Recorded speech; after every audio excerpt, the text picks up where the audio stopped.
Congress party ఇదేదో చారిత్రాత్మకమైనటువంటి కార్యక్రమాన్ని మేమే చేసినామని సొంత ఎమ్మెల్యేలతోని డబ్బా కొట్టించుకున్నట్టు చూస్తుంటే పులిని చూసి నక్క వాతలు పెట్టుకున్నట్టుగా అనిపిస్తూ ఉన్నది. ఎందుకనంటే నారు పోసింది ఒకరు, నీరు పోసింది ఒకరు. ఇలా తీర్మానాలు చేసి క్రెడిట్ తీసుకోవాలని చూస్తున్నది మరొకరు. నిజంగా ఈ ప్రభుత్వానికి చిత్తశుద్ధి ఉంటే, నిజంగా ఈ ప్రభుత్వము ఈ వర్గాల పక్షాన నిజంగానే ఉండుంటే 2004 నుంచి 2014 వరకు కాంగ్రెస్ పార్టీ ఇటు స్టేట్లో ఉమ్మడి ఆంధ్రప్రదేశ్లో అదేవిధంగా సెంట్రల్లో కూడా కాంగ్రెస్ ప్రభుత్వం అధికారంలో ఉంది. ఆనాడు రిజర్వేషన్ వైన్ నుంచి 2007 ఉషా మెహర్ కమిషన్ హైదరాబాదుకు వచ్చి ఎస్సీ వర్గీకరణ జరగాల్సినటువంటి అవసరం ఎంతైనా ఉంది, మాదిగలకు అన్యాయం జరుగుతుందని కమిషన్ రిపోర్ట్ ఇచ్చిపోయింది. ఇచ్చినాక కూడా 7 సంవత్సరాల అధికారంలో ఉన్నారు వీళ్ళు. ఆనాడే చేయలేదు. 2018 రాహుల్ గాంధీ గారు అదేవిధంగా సోనియా గాంధీ గారు ఇద్దరు మందకృష్ణ మాదిగ గారి సపోర్ట్ తీసుకొని గద్వాల్ బహిరంగ సభలో ఈ వర్గీకరణ కట్టుబడి ఉంటామని చెప్పేసి రెండోసారి మోసం చేసింది. మూడోసారి చేవెళ్ళ డిక్లరేషన్ చేసి మల్లికార్జున ఖర్గే గారి నాయకత్వంలో వర్గీకరణ కట్టుబడి ఉంటామని చెప్పేసి ఓట్లు వేయించుకున్నది. ఒక్కరోజు కూడా ఈ యొక్క ఎస్సీ వర్గీకరణ గురించి మాట్లాడని పార్టీ ప్రభుత్వాలు ఏదైనా ఉందంటే కాంగ్రెస్ పార్టీ. ఇలా సుప్రీంకోర్టే ఇన్వాల్వ్ అయి పంజాబ్ రాష్ట్రం ఏదైతే ఈ మిగిలిన రాష్ట్రాలు ఇన్క్లూడ్ అయినాయో 1965లో ఏదైతే వర్గీకరణ జరిగిందో వాటిని మిగిలిన రాష్ట్రాలకు ఇన్క్లూడ్ చేస్తే ఇలా రాష్ట్ర ప్రభుత్వం ఇన్క్లూడ్ అయి ఇలా అడ్వకేట్ని మేమే పట్టినామని చెప్పుకుంటున్నారు. అడ్వకేట్ని కూడా ఎవరు పెట్టలే.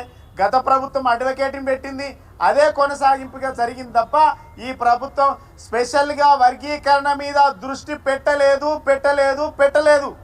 ఇది కేవలం సుప్రీంకోర్టు 7 ధర్మాసనంతో సభ్యులతో కూడినటువంటి తీర్పు. ఇది 30 సంవత్సరాలుగా జరుగుతున్నటువంటి సామాజిక న్యాయమైనటువంటి ఉద్యమ పోరాటానికి ఇలా అనేక అమరుల బలి తీసుకున్న తర్వాత ఈ యొక్క తీర్పు వస్తే ఆ తీర్పు అమలు చేయడానికి కూడా ఇది కాంగ్రెస్ అకౌంట్లో వేసుకోవడం అని అంటే, ఇలా జూ పార్క్ దగ్గర ఎప్పుడో గత ప్రభుత్వము ఫ్లైఓవర్ కట్టింది. మొన్న ముఖ్యమంత్రి గారు దీన్ని రిబ్బన్ కట్ చేస్తూ ఈ ఫ్లైఓవర్ మేమే కట్టినామని ఎంత అబద్ధమో ఇలా చెప్పుతున్నటువంటి మాటలు కాంగ్రెస్ ప్రభుత్వమే చేసింది అనడం కూడా ఇది నిలువెత్తు అబద్ధమైనటువంటి మాటలు. ఇంకా దాంట్లో కొంతమంది శాసనసభ్యులు మాట్లాడుతూ ఉన్నారు. కొంతమందికి ఏడవైనా వాళ్ళ డబ్బా కొట్టడం అలవాటుగా మారింది. ఇక్కడ ఉన్నప్పుడు బీఆర్ఎస్ పార్టీ డబ్బా కొట్టిండ్రు. ఇలా ఆడికి పోయి ఇలా ముఖ్యమంత్రి గారు చరిత్రలో నిలబడిపోతారు, మాదిగలు రుణపడి ఉంటారు అని పెద్ద పెద్ద మాటలు మాట్లాడుతుండే ఒక ఆయన. ఇంకో ఆయన మాట్లాడుతున్నాడు ఇలా అభినవ అంబేద్కర్ ముఖ్యమంత్రి గారు. ఎట్లయితాడు అభినవ అంబేద్కర్? మీ మెదడు మొక్కలకు వచ్చిందా? అభినవ అంబేద్కర్ ఎట్లయితాడు? ఇలా వర్గీకరణ కోసం కాంగ్రెస్ పార్టీ 10 సంవత్సరాలు మోసం చేసింది కాంగ్రెస్ పార్టీ. 94 నుంచి 2004 వరకు బీజేపీ పార్టీ ఎప్పుడు మేనిఫెస్టోలో పెట్టుకొని కార్డు పెట్టి ఊరూరా తిరుగుతుంది. 10 సంవత్సరాలు 2014 నుంచి 2023-24 వరకు కేంద్రంలో తెలుగు బీజేపీ పార్టీ అధికారంలో ఉంటుంది. ఒక్కరోజు కూడా మాట్లాడలేదు. ఇలా మీరు కేవలం సుప్రీంకోర్టు ఈ వర్గాల తరపున న్యాయమైన డిమాండ్ తీర్పిచ్చి ఈ తీర్పు అమలు రాష్ట్రాలకే బాధ్యతనిస్తున్నామని చెప్పిన తర్వాత 30 రోజులకు కమిషన్ నెల రోజులు ఇస్తామని చెప్పేసి 60 రోజులు చేసిండ్రు. ఆ ఏకసభ్య కమిషన్ ఏదైతే రిపోర్ట్ ఇచ్చిందో మేము అడుగుతా ఉన్నాం. ఇవాళ అది ఏకసభ్య కమిషన్ రిపోర్టా, కాంగ్రెస్ పార్టీ గాంధీ భవన్ రిపోర్టా అని అడుగుతా ఉన్నాం. ఇవాళ 17% పెరిగిండ్రని లెక్కలు మీరే చెప్తారు, కులగణన లెక్కలు. ఇలా 9% ఇచ్చినామని అబద్ధపు లెక్కలు చెప్తారు. ఎవరిని మోసం చేయదలుచుకున్నారు? ఎవరికి అనుకూలంగా ఉన్నారు? మీరు ఎవరికి వ్యతిరేకంగా ఉన్నారు? ఇది డెఫినెట్గా ఈ వర్గాలు ఆలోచించాల్సినటువంటి అవసరం ఉన్నది. 17% ఇస్తామని మేము మొదటి పేజీలు చెప్పిండ్రు. రెండో పేజీలో ఏం చెప్తుండ్రు 9% ఇస్తాం మాదిగలకు అనేసి రెండో పేజీలో చెప్తా ఉన్నారు. ఇలా కాంగ్రెస్ పార్టీ అడుగడుగున ఎస్సీలను మోసం చేసింది, మాదిగలను మోసం చేసింది. 2014లో కేసీఆర్ గారి నాయకత్వంలో నవంబర్ 29వ తారీఖు అసెంబ్లీ తీర్మానం చేసి రాజ్యాంగ సవరణ చేసి ఈ రిజర్వేషన్ అమలు చేయాల్సినటువంటి బాధ్యత రాష్ట్రం పైన, దేశం పైన, కేంద్రం పైన ఉందని ఆనాడే కేసీఆర్ గారు మా ఎమ్మెల్యేలను తీసుకొని ముఖ్యమంత్రి హోదాలో ప్రధానమంత్రిని 2 సార్లు కలిసినాం. ఆనాడు కాంగ్రెస్ పార్టీ మాట్లాడలే, ఆనాడు బీజేపీ పార్టీ మాట్లాడలే. 2 సార్లు అసెంబ్లీ తీర్మానం చేసినాం.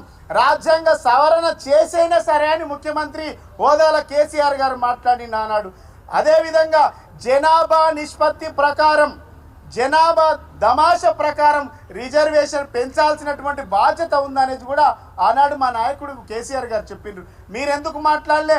మీరు ఏదైతే ఇప్పుడు ఇచ్చిందంటుండ్రో డెఫినెట్గా 11% పెంచాలి.